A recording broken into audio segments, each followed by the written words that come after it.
everybody. I hope you're doing well on this latest day of hibernation. Today we're going to be working on some hip moves. Those of us who have low bone mass, we're used to in our studio doing things with what's called a hip hinge with a flat back.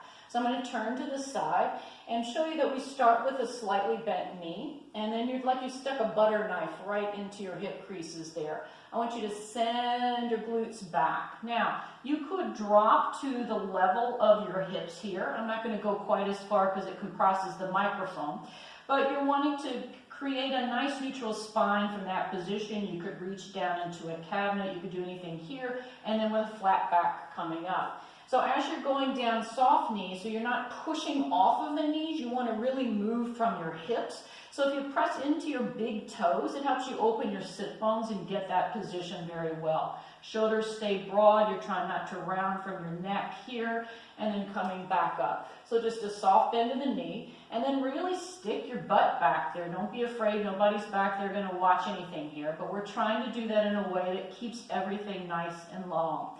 Now, how does that differ from a squat, which is also a really great position? In that position, you're going to think about keeping your chest proud. So you're just going to squat back, and you might even take your hands forward. The key thing here is that you want to draw your knees back from your ankles. Don't let your knees go forward. So often I see people doing it like this. They're pushing with their knees or they're rounding in the back. You don't want to land completely back on your heels because that's going to throw your balance off. Think about pressing again with your big toes. You'll widen through the sit bones here. And as you come back up, press on the outer edges of your feet. You're not rolling, you're just pressing firmly into the bones. So start big toes as you go back, press, and come back up. I promise you, if you do about 8 to 10 of these 2 times a day, you're going to feel a lot of better tone into your glute maximus. Now, doing side squats is also a good thing to do. So you're going to step out. We're still going back, knees behind the ankles, and come back to the center. Press out. That's going to work more of your glute maximus and your glute medius. And back. Push off and return. So notice that I'm keeping my chest nice and open here, trying to really establish that long line from chest to hip. Good, 5 to 8 in one direction, press off and return. And coming back to that same position is a really nice point of balance as well. You could also come forward into a lunge position. I often work with my clients in this kind of work to help them balance. You could add arm movements. Always think about, though, the glutes as you're doing that. Press off.